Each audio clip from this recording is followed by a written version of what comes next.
बिस्मिल्लाहिर्रहमानिर्रहीम। मोहतरम नाज़रीन, सलामुन अलैकुम। आप तमाम का इस्तकबाल है प्रोग्राम तफसीर ऑफ माह रमज़ान डेली दुआस विद सिस्टर तफसीर रिजवी में। तो आइए बढ़ते हैं आज की दुआ की तिलावत की तरफ। बिस्मिल्लाहिर्रहमानिर्रहीम। अल्लाहुम्मा जअलनी फीहि मिनल मुतवक्किलीन अलैक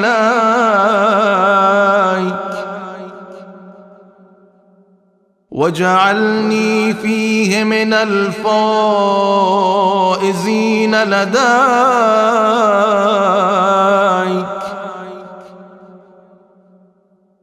वजअलनी फीहि मिनल मुक़र्रबीन इलैक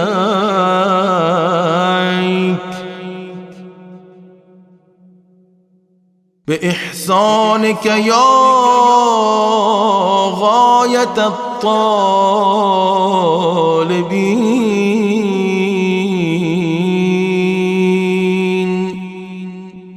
ऐ अल्लाह, मुझे इस महीने में अपने ऊपर तवक्कुल करने वालों में से करार दे और मुझे अपनी बारगाह में कामयाब होने वालों और अपने सबसे करीब होने वालों में से करार दे। ऐ रास्ता ढूंढने वालों की मंजिल मकसूद।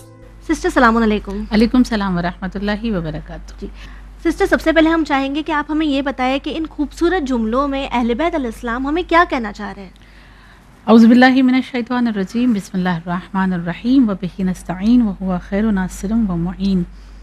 तर्जुमे की तरफ हम तवज्जो करें तो इस दुआ में अल्लाह से ये कहा जा रहा है कि खुदा आज उन लोगों में करार दे जो तुझ पर भरोसा करते हैं, तेरी बारगाह में कामयाब हैं और तेरे मुक़र्रब बंदे हैं। अपने एहसान से ए तलबगारों की इंतहा, यानी अगर हम गौर करें तो इस दुआ में सबसे पहले मरहले पे तवक्कुल मांगा जा रहा है। बिल्कुल ठीक, यकीन अल्लाह की ज़ात पर भरोसा। जी। और यकीन और तवक्कुल एक ऐसी चीज़ है कि जिसके लिए एक बहुत दिलचस्प रवायत जो मेरे दिल के बहुत करीब है। इमाम हुसैन के पास एक अरब आया और आने के बाद कहता है कि मौला मैं मक़रूज़ हूँ, आप कुछ अता कर दें तो मैं अपने कर्ज़ को अदा कर दूँ। मौला फरमाते हैं कि मैं ऐसे तेरे कर्ज़ की अदायगी नहीं करूँगा, मैं तुझसे 3 सवाल करता हूँ। अगर तूने पहले सवाल का सही जवाब दिया तो 1/3 कर्ज़ अदा होगा, 2 सवालों का सही जवाब दिया तो आधा कर्ज़ अदा होगा और तीनों का जवाब सही दे दिया तो पूरा का पूरा कर्ज़ अदा कर दिया जाएगा। यानी देने का अंदाज़ भी देखें ना कितना खूबसूरत है कि सिर्फ दे नहीं रहे हैं बल्कि मारिफत में भी इजाफा कर रहे हैं। और उसके बाद मौला ने सबसे पहला सवाल किया कि तुम सबसे पहले ये बताओ कि पूरी कायनात में सबसे बेहतरीन चीज़ क्या है। उसने जवाब दिया मौला सबसे बेहतरीन चीज़ ईमान है। मौला ने कहा ठीक है, 1/3 तुम्हें दिया जाता है। जी। दूसरा सवाल मौला ने फरमाया कि ये बताओ कि इंसान की जीनत किस चीज़ में है, खूबसूरती।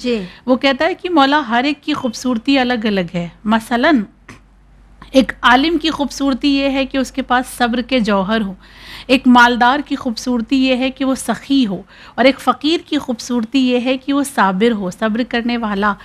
मौला ने सवाल किया कि अगर इन तीनों इंसानों में ये तीनों चीज़ ना हो तब क्या मरहला है। तो वो कहता है कि अगर इन तीनों में ये तीनों चीज़ ना हो ना तो बस आसमान से एक बिजली गिरे और उसे जलाकर राख कर दे। यानी इतनी अहम चीज़ें हैं, एक मालदार के अंदर सखावत का होना, एक फ़कीर के अंदर सब्र का होना, हाँ, एक आलिम के अंदर हिल्म का होना इतना ज़रूरी है कि अगर ना हो तो बिजली गिरे और उसे जलाकर राख कर दे। और तीसरा सवाल मौला ने पूछा कि ये बताओ कि अगर इंसान हलाकत के मरहले पर है और बिल्कुल ऐसा हो जाएगा कि अब ये हलाक होने वाला है तो उस वक्त उसकी नजात का ज़रिया क्या है। तो उसने जवाब दिया तवक्कुल।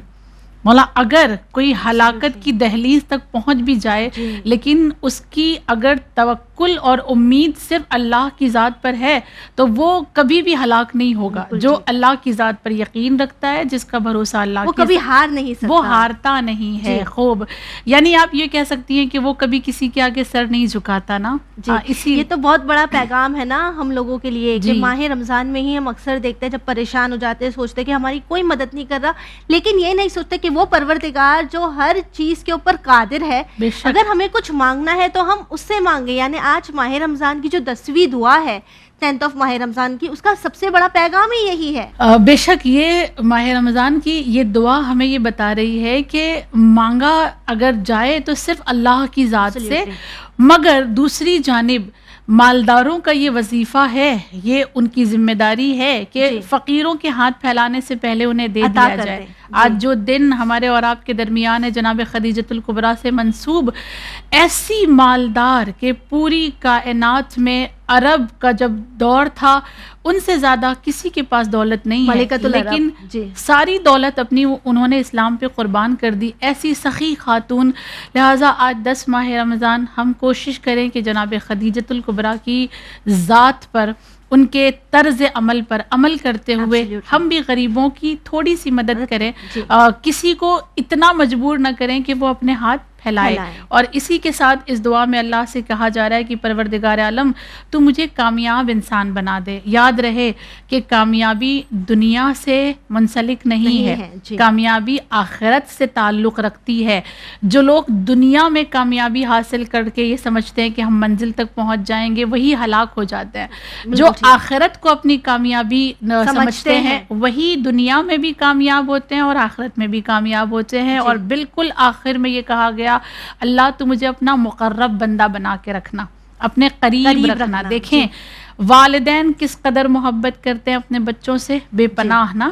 لیکن بعض اوقات والدین کو بھی اپنی کچھ اولاد سے یہ کہنا پڑتا ہے کہ آج کے بعد بابا نہیں کہنا, آج کے بعد ماما نہیں کہنا, نکل جاؤ میرے گھر سے. ہاں اتنی اذیت تم نے دی ہے کہ اب تم میرے گھر میں نہیں رہو گے.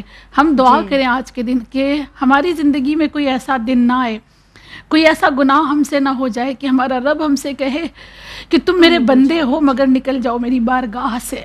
کیونکہ اگر خدا نے اپنی دربار سے نکال دیا تو ہمارا کوئی ٹھکانہ نہیں رہے گا. جی ویورز, سب سے پہلے آپ سے بس یہی کہنا چاہیں گے کہ آج 10 ماہ رمضان کے دن جب آپ دعاؤں کے لیے ہاتھ اٹھائیں تو سب سے پہلے پروردگار عالم کی بارگاہ میں معافی مانگے کہ نہ جانے ہم سے جانے انجانے میں کئی سارے گناہ ہو جاتے ہیں. بے شک اللہ رحم کرنے والا ہے, معاف کرنے والا ہے, لیکن ہماری بھی تو ذمہ داری بنتی ہے کہ ہم اللہ سے معافی مانگیں. اور دوسری بات, جب ہم یہ کہتے ہیں کہ پروردگار عالم ہمیں عطا کرے تو اللہ نے ہمیں جو بھی عطا کیا ہے اس میں سے ہم دوسروں کی مدد کرنے کی کوشش کریں. اور خصوصاً آج کے دن جو دن بی بی خدیجۃ الکبریٰ کے نام سے جانا جاتا ہے, مانا جاتا ہے, ہمیں کوشش کرنی چاہیے کہ ہم بھی بی بی کے نام پر دوسروں کی مدد کریں. انشاءاللہ آپ سے کل ملاقات ہوگی. شکریہ. رمضان